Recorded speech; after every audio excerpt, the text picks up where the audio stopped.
கருவாடு குழம்பு சூப்பராக இருக்கும், செம்ம டேஸ்ட்டில் இருக்கும்.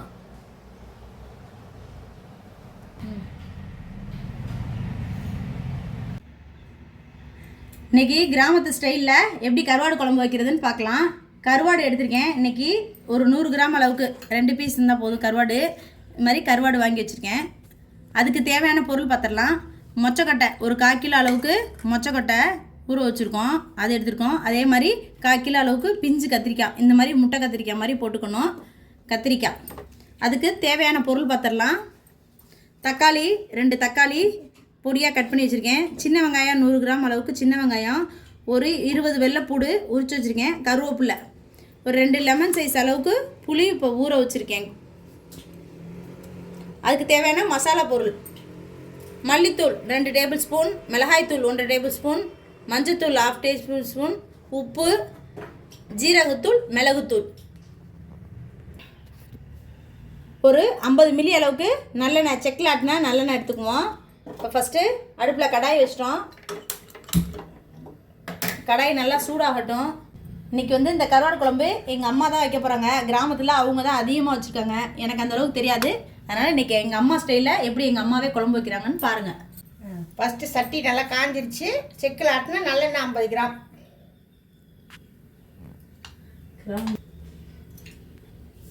எண்ணெய் காஞ்சிருச்சு. இப்போ கொஞ்சோண்டு 1/2 டீஸ்பூன் வெந்தயம். வெந்தயம் நல்லா பொரிஞ்சிருச்சு. ஃபஸ்ட்டு வெங்காயம், சின்ன வெங்காயத்தை போட்டுக்கலாம். நல்லா பொன்னிறமாக நல்லா வதக்கிக்கலாம். வெங்காயம் நல்லா வதங்கிருச்சு. வெள்ளைப்பூண்டு போட்டு அதையும் 2 நல்லா பருத்து பற்றிக்கலாம். இது பாருங்க, நல்லா செவந்து நல்லா வெங்காயம் நல்லா பொன்னிறமாக இருக்குது. அதுக்குள்ள தக்காளி போட்டுக்கலாம்.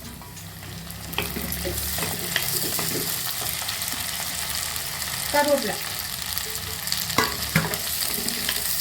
நல்லா வதங்கி நல்லா தக்காளியெல்லாம் நல்லா மையாக வரணும். கொஞ்சம் வதங்குறதுக்கு கொஞ்சம் உப்பு போட்டுக்கலாம்.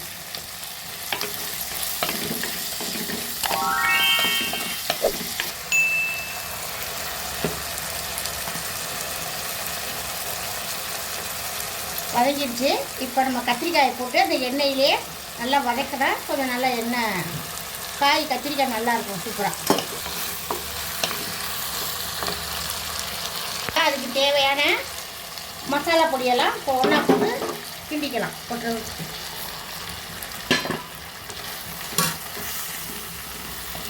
மசாலெலாம் எண்ணெயில் வதங்கினா கொஞ்சம் பச்சை வாடை போடும். அதுக்காக கொஞ்சம் அந்த எண்ணெயிலே வதக்கிக்கலாம்.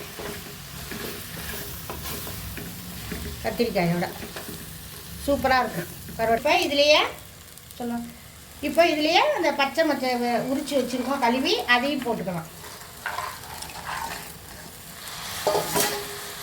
புளி நல்லா எலுமிச்சம்பழம் அளவுக்கு கரைச்சி ஊற வச்சு கரைச்சி எடுத்து வச்சுருக்கோம், அதையும் இனிமேல் சேர்த்துப்போம்.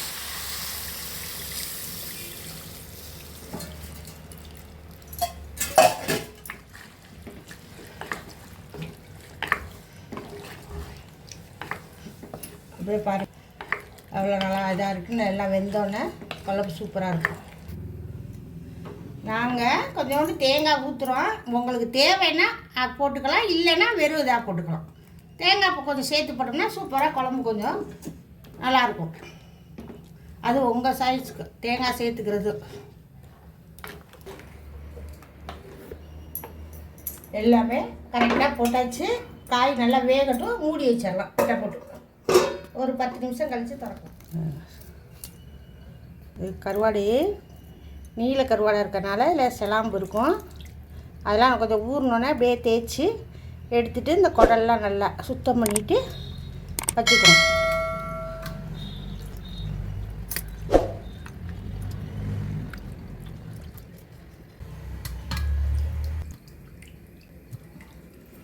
இப்போ குழம்பு காய் வெந்திருக்கும், திறந்து பார்க்கலாம்.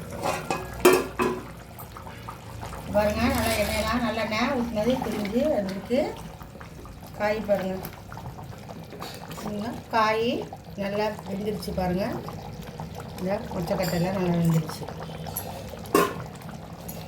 நல்லா சுத்தம் பண்ணி குடல்லாம் எடுத்துகிட்டு நல்லா க்ளீனாக இருக்குது. இனிமேல் குழம்புல போட்டுடலாம்.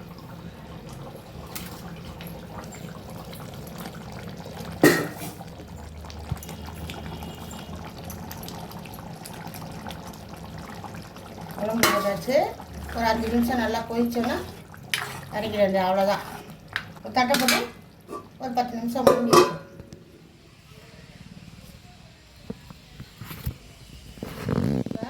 மூடி எடுத்துட்டு பார்க்கலாம். குழம்பு நல்லா ஆயிடுச்சு. கருவெல்லாம் கரையாமல் அப்படியே முழுசாக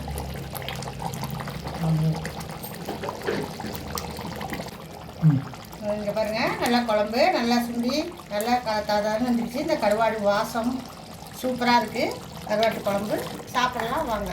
புளிக்குழம்புக்கு வாழைப்பூ கூட்டு வச்சுருக்கோம். சுடு சாதம்,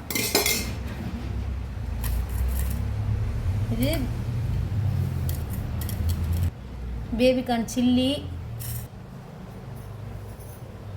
குழம்பு பாருங்கள். அப்படியே எண்ணெயெல்லாம் பிரிஞ்சு நல்ல கோத்து நிற்கிது பாருங்கள். இது மாதிரி கெட்டியாக நல்லா இருக்கணும். அப்போ வச்சாதான் கருவாடு குழம்பு சூப்பராக இருக்கும், செம்ம டேஸ்ட்டில் இருக்கும்.